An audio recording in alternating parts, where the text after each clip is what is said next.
No dia 27 de fevereiro de 2022, o mundo da aviação ficou profundamente entristecido quando a Antonov comunicou que o maior avião de transporte do mundo, o AN-225, que estava em manutenção em seu hangar no aeroporto de Hostomel, havia sido destruído por um ataque dos invasores russos na Ucrânia.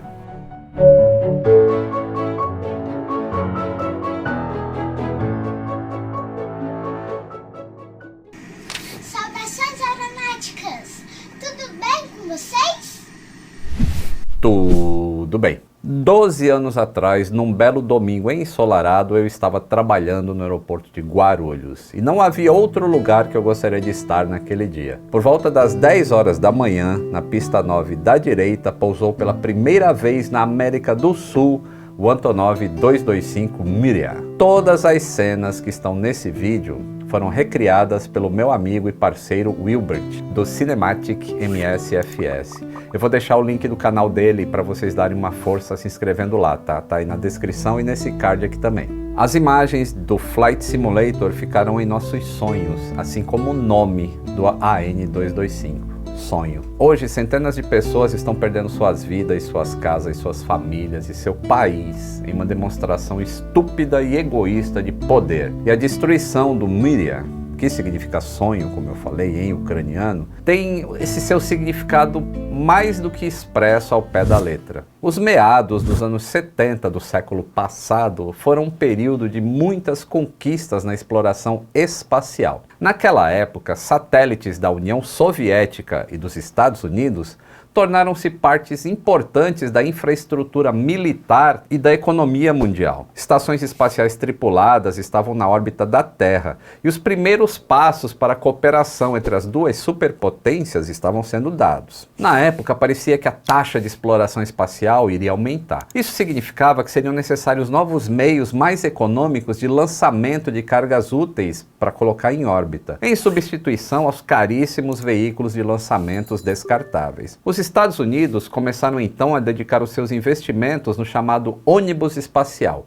E a União Soviética, que não queria e não podia ficar para trás, decidiu desenvolver o seu próprio sistema com características bem semelhantes. Daí, em fevereiro de 1976, foi criado os sistemas espaciais Buran e Hasvet. Posteriormente mudaram o nome para Energia. Ambas eram espaçonaves de tamanho e peso sem precedentes, e algumas das suas partes seriam construídas por empresas das regiões centrais da União Soviética, com a montagem sendo realizada diretamente no cosmódromo de Baikonur, no Cazaquistão. Então, seria necessário entregar peças do veículo lançador e da espaçonave a uma distância de 1.500 a 2.500 quilômetros. E o comprimento de alguma dessas partes atingia 60 metros, com um diâmetro de 8 metros. Além disso, dependendo da tarefa realizada em órbita, o Buran poderia pousar em pistas localizadas em toda a União Soviética, mas teria que voltar para Baikonur para a próxima partida.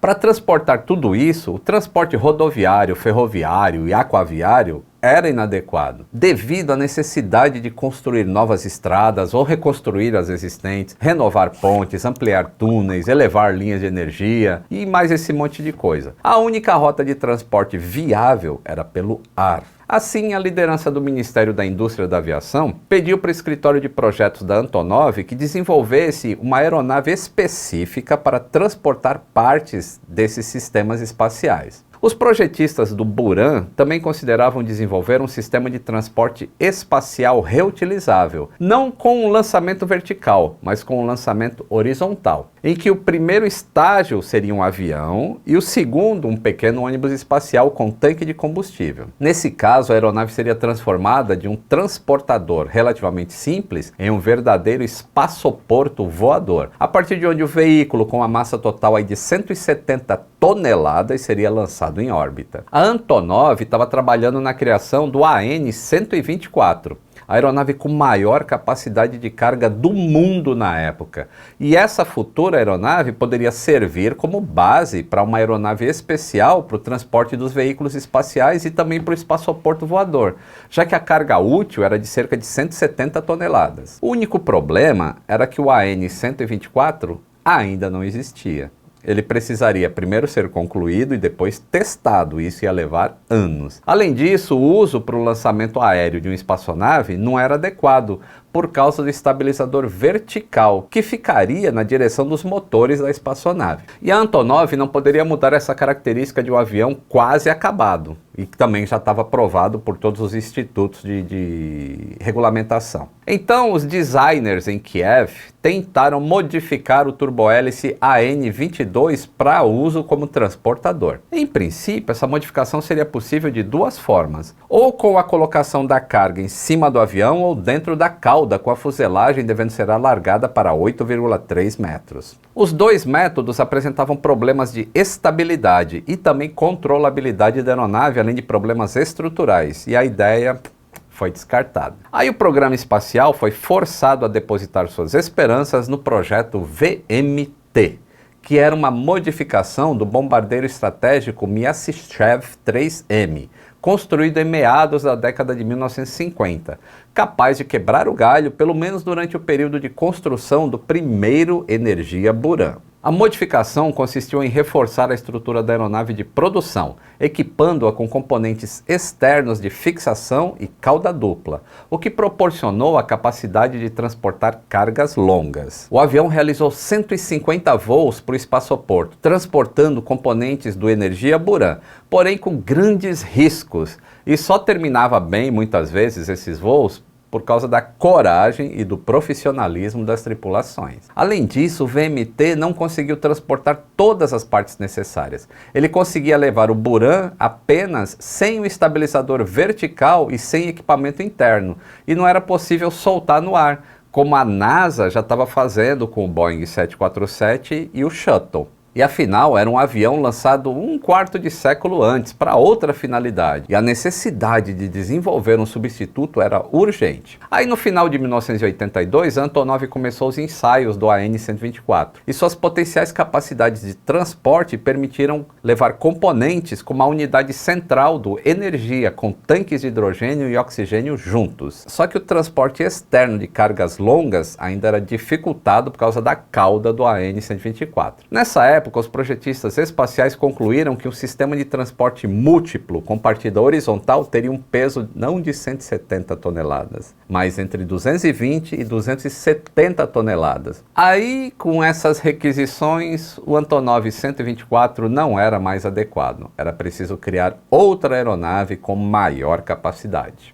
E essa tarefa estava além da imaginação, não apenas no sentido puramente técnico, mas também no custo que isso teria. Os projetos desse futuro gigante foram imediatamente submetidos para consideração de diversas organizações naquela burocracia russa, soviética no caso. Todos eles previam a criação de uma aeronave completamente nova, com todas as consequências econômicas decorrentes disso. E a economia nacional da União Soviética já apresentava falhas significativas, e um programa desse tamanho poderia não ser concluído. A proposta da Antonov previa a criação de uma aeronave com o uso máximo dos componentes existentes no AN-124 e foi apresentado no segundo semestre de 1983. A asa era muito maior devido ao maior alcance e levavam 6 motores ucranianos Progress D-18T de 51.700 libras de empuxo cada um, iguais aos 4 motores usados no AN-124. A fuselagem foi alongada em 7 metros, inserindo seções adicionais na área da seção transversal, e na parte superior da fuselagem foram instalados fixadores para cargas externas. Como os esforços na cauda aumentaram consideravelmente, foi proposta a remoção da porta de carga traseira. Então o 124 tinha porta de carga, o 225 não tem. Os suportes do trem do nariz deveriam ser reforçados e o número de trens principais aumentados para 7 de cada lado, com os 4 traseiros podendo girar para auxiliar nas curvas. Assim, o projeto da aeronave poderia não apenas transportar as unidades Buran e Energia com nível de segurança adequado, mas também servir como primeiro passo para um sistema aeroespacial reutilizável promissor, além de ser utilizado para o transporte de diversas cargas. O desenvolvimento dessa nova aeronave levou 3 anos e meio. Normalmente, esse período de criação de qualquer aeronave é caracterizado por uma significativa reformulação do anteprojeto, principalmente quando se pretende utilizar qualquer parte de outra aeronave sem alterações. Mas tanto o projeto quanto a construção desse novo avião, designado AN-225, foi em geral, assim, bastante tranquilo, devido à vasta experiência da equipe da Antonov nas aeronaves de transporte. Então a Antonov e centenas de outras fábricas trabalharam arduamente para implementar o projeto por toda a União Soviética. As partes das asas foram feitas pela Tashkent e entregues a Kiev na parte de trás do AN-22. Os trens foram feitos em Kuibyshev, elementos do sistema hidráulico em Kharkov e também em Moscou, com um total de mais de 100 fabricantes envolvidos. E aí, em 30 de novembro de 1988, o avião foi solenemente retirado do hangar de montagem ao ar livre, mostrando seus 84 metros de comprimento, 88 metros de envergadura e 18 metros de altura. Era o maior e mais pesado avião da época, perdendo em envergadura somente para o Spruce Goose, que tinha 9 metros a mais, que a gente viu aqui no episódio 729. Só que esse era um hidroavião e voou só uma vez. Milhares de designers e trabalhadores se reuniram para a ocasião e pela primeira vez viram a inscrição Miria pintada na noite anterior. O gerente de projetos, o Balabuev, respondeu por muito tempo às perguntas dos jornalistas, inclusive sobre o nome, dizendo: um sonho é uma infinidade de pensamentos e desejos humanos.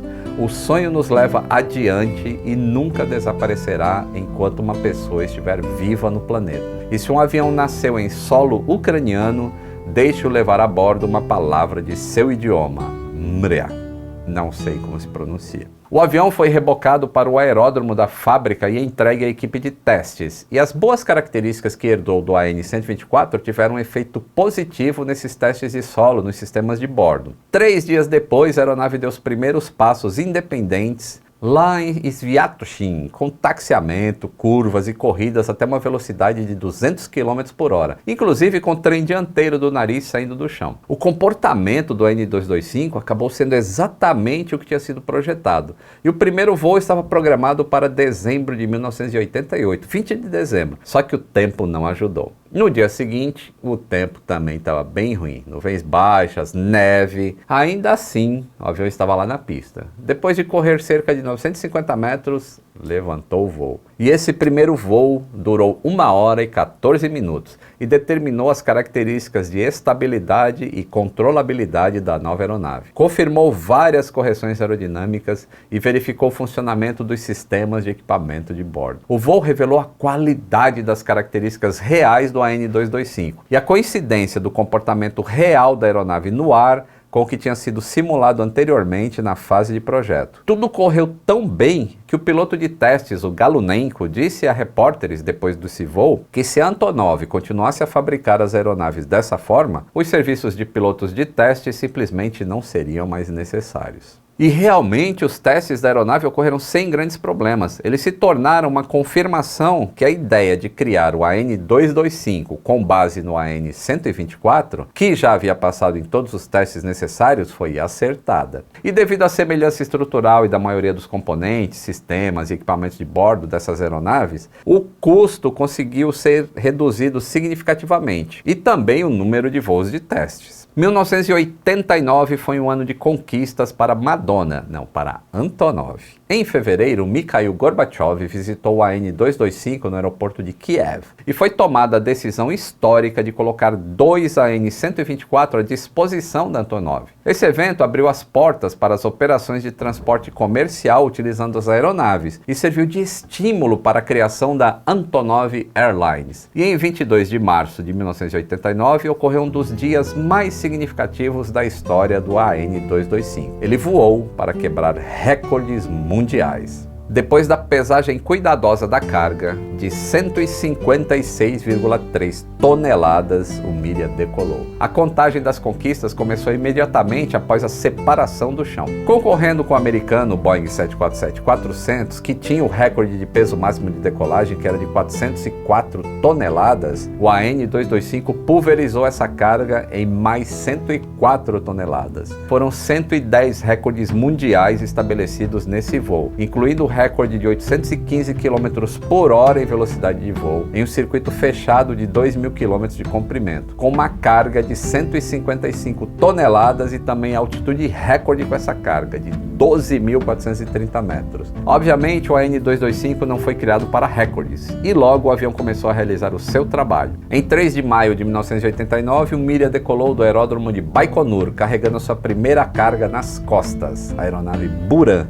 pesando mais de 60 toneladas. Nos 10 dias seguintes, a tripulação realizou vários voos de teste, que avaliaram a controlabilidade, mediram as velocidades de voo e também o consumo de combustível. E em 13 de maio, ele fez um voo sem escalas na rota Baikonur-Kiev, de 2.700 km em 4 horas e 25 minutos, com um peso de decolagem de 560 toneladas. E quando o Miria, com o Buran nas costas, voou para a França, no 38º Salão Aeroespacial de Le Bourget, ele instantaneamente se tornou uma sensação mundial. Mas Paris foi apenas o começo de um triunfo sem precedentes. Em agosto de 1989, o avião foi para o show aéreo em Vancouver, no Canadá. Em setembro, foi para Praga. E no ano seguinte, o avião participou em Farnborough e de 2 shows aéreos americanos, em Oklahoma City e em Seattle. A maior aeronave do mundo atraiu a atenção de um grande número de americanos. O porta-voz da Boeing, o Rick Hawkinson, na época disse: "Fazemos os maiores aviões de passageiros do mundo, mas nos curvamos ao Antonov 225. Em 1991, o avião visitou Shannon, em 92, Montreal, Columbus, Las Vegas. Em agosto de 93, os visitantes do Mosaero Show viram o AN-225 em Zhukovsky, perto de Moscou, e em dezembro, exposições em Dubai. Em 94, o gigante de Kiev foi aplaudido por Singapura e Sharjah. É interessante notar que o AN-225 não voou vazio em todas essas exposições. Ele sempre era usado para transportar exposições ucranianas. Nesse período, a aeronave realizou os primeiros voos comerciais. Em maio de 1990, o AN-225 entregou um trator T-800, pesando mais de 110 toneladas, de Chelyabinsk para Yakutia, no norte da União Soviética. Essa expedição no Ártico, além de econômica, foi de grande importância experimental, porque forneceu material valioso para estudar as capacidades de transporte dessa nova aeronave e avaliar o desempenho em baixíssimas temperaturas. Só que a fama mundial conquistada tão rapidamente do avião era apenas um lado da moeda. Justamente na época em que o entusiasmo com o avião no exterior estava ficando cada vez maior, as perspectivas reais do AN-225 estavam se tornando cada vez mais obscuras. Por várias razões, o programa Buran desacelerou no início, depois desacelerou completamente. Houve interrupções no financiamento dos testes estatais da aeronave, e havia alguma incerteza nas relações russo-ucranianas já naquela época, que depois do colapso da União Soviética se transformaram em grande confusão devido à falta de acordos relevantes. Na época do colapso da União Soviética, ele tinha apenas 113 voos de teste com duração total de 253 horas, incluindo 14 voos com o Buran. Mas eles foram feitos a partir de aeroportos localizados em diferentes zonas climáticas da União Soviética. No total, em abril de 1994, incluindo transporte comercial e participação em exposições, o Miria havia realizado 339 voos com duração de 671 horas. E, paralelamente, houve um processo de certificação civil da aeronave. Funcionários do Centro de Certificação da Ucrânia e da Rússia e muitos especialistas independentes participaram ativamente desse trabalho. E esses trabalhos foram interrompidos quando faltava só 15 a 20 voos para serem concluídos antes do término da certificação. Só que esse fato não importava muito mais, porque as chances de usar a aeronave para fins comerciais ainda eram próximas de zero. Então as principais tarefas para quais o Miria foi criado desapareceram com o encerramento do programa Buran. E o trabalho no exterior não era suficiente nem para o número relativamente pequeno de AN-124. O AN-225 então foi encostado no aeroporto de Hostomel e gradualmente foi canibalizado com seus motores, componentes e sistemas instalados no AN-124, o que se tornou a fonte de subsistência mais importante para o complexo de aviação Antonov. Só que a busca para uma utilidade para aquele avião não se limitou ao espaço. Havia um projeto para transformar o AN-225 em um superliner, para transportar 328 passageiros com altíssimo grau de conforto, em companhias aéreas para voos de até 9.700 km. A fuselagem seria de 3 andares e ela foi planejada para abrigar suítes, cabines de passageiros regulares, uma loja, um restaurante e um cassino. Nesse caso, ele seria equipado com motores e equipamentos de bordo fabricados por empresas ocidentais. Também houve projeto de um sistema de resgate naval, onde o Miria levaria em suas costas um ecranoplano, o Orlionok. E o Orlionok seria lançado do AN-225, flutuaria, levaria as vítimas a bordo e depois seguiria para o porto mais próximo por conta própria. Parece coisa de Thunderbirds, né? Infelizmente, nenhum desses projetos foi implementado. Aos poucos, a busca foi se estreitando, porque não trazia resultados reais. E a ideia principal foi que, se o Antonov 225 estava destinado a aparecer no mundo pela segunda vez, não seria fazendo algo exótico, mas como uma aeronave comercial capaz de transportar apenas cargas pesadas e superdimensionadas, impossíveis para outras aeronaves. As capacidades impressionantes do 225 puderam ser demonstradas em 1993, quando o avião decolou de Volgogrado, a península de Kola, e teve que entregar enormes tubos para destilação de petróleo. Tradicionalmente, essa rota era terrestre e era feita através de rios até o Oceano Ártico e depois por mar. Como era impossível passar completamente em uma única navegação, foram alocados 2 anos para a operação de transporte dessas coisas. E o uso do AN-225 permitiu reduzir esse período de 2 anos para 2 semanas. Mas esse plano aparentemente vantajoso para as duas partes também não foi implementado. No entanto, propostas bem fundamentadas para a entrega de certas mercadorias exclusivas usando o 225 começaram a aparecer cada vez com mais frequência. Em 95, quando havia uma clara demanda no mercado para o transporte de cargas mais pesadas do que o AN-124 conseguia levar, surgiu o primeiro plano para restaurar o AN-225. Só que um acidente que aconteceu durante os testes do Antonov AN-70 e a posterior mobilização de todos os recursos da empresa para a construção do segundo protótipo e depois o desenvolvimento do AN-140, adiou a implementação deste plano para o 225 por vários anos. Mas durante todo esse tempo, a divisão de transporte aéreo da Antonov continuou recebendo consultas sobre a possibilidade de uso comercial daquele gigantesco avião. Houve propostas da Siemens para o transporte de um gerador elétrico de 196 toneladas, da General Electric para a entrega de uma turbina a vapor de mais de 200 toneladas por via aérea e da Airbus para transportar elementos estruturais do A380 e do A340. E aí no verão do ano 2000, o trabalho de restauração começou no AN-225. A Antonov fez a restauração às suas próprias custas, junto com a Motor City, que forneceu os motores e se comprometeu a mantê-los, participando em 30% dos custos na reconstrução da aeronave e, consequentemente, nos lucros futuros. O AN-225 foi atualizado para uma aeronave comercial completa, capaz de voar ao redor do mundo sem restrições. Tinha agora TCAS, GPWS, podia voar RVSM, além de novas estações de rádio de acordo com os requisitos da ICAO, mas mantiveram os ventiladores em cima do painel que nem caminhão velho. Além disso, devido ao tráfego futuro dentro da fuselagem de veículos de carga pesando até 220 toneladas, o piso para suportar essas cargas e a rampa frontal foram reforçados. Em maio de 2001 ocorreu a primeira decolagem do AN-225. E novamente, como havia ocorrido 12 anos antes, ele foi comentado na TV, revistas de aviação, reportagens fotográficas, quase todos os jornais queriam participar do evento. Em agosto de 2009, a aeronave foi inscrita no Guinness Book of Records por transportar a maior carga única da história da aviação, com um peso total de 187 toneladas e meia. Era um gerador de 174 toneladas que foi transportado junto com uma estrutura especial de Frankfurt, na Alemanha, para a nova usina de Yerevan, na Armênia. Em junho de 2010, mais um recorde, quando foi transportada a carga mais longa da história do transporte aéreo, 2 pás de moinho de vento de 42 metros de comprimento cada uma, da China até a Dinamarca. Em 2011, o AN-225, a pedido do governo francês, entregou ajuda humanitária a geradores e equipamentos pesando 140 toneladas ao Japão, que tinha sido afetado por terremotos e tsunamis. O AN-225 veio ao Brasil em 2010, trazendo uma bomba para Petrobras, e em 2016 para carregar uma turbina elétrica e seu suporte, pesando um total de 182 toneladas até Santiago, no Chile. Embora o AN-225 tenha sido uma aeronave única, ele nunca foi planejado para ser.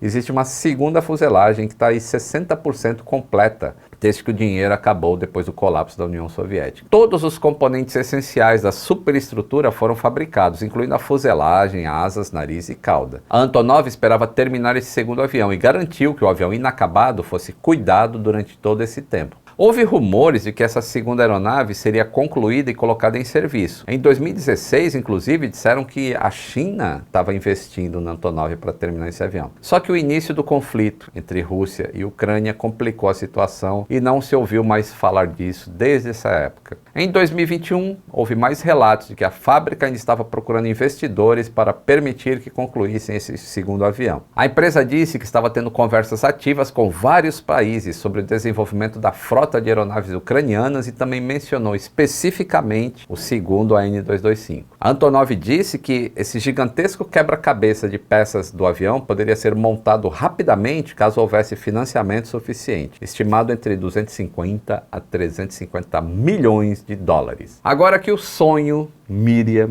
foi destruído, poderá haver um outro Antonov 225? Hoje o destino dessa segunda aeronave, junto com o seu fabricante, e até da própria Ucrânia como um país livre, é incerto. E essa história é o tributo do Aviões e Músicas a esse gigante AN-225 que eu tive o prazer de ver de pertinho por 2 vezes. Espero que você tenha curtido. Se curtiu, deixe o joinha, se inscreva no canal e considere apoiar por apenas R$ 2,99. O seu nome aparece nos créditos, além de outras vantagens exclusivas. Um grande abraço e até o próximo voo.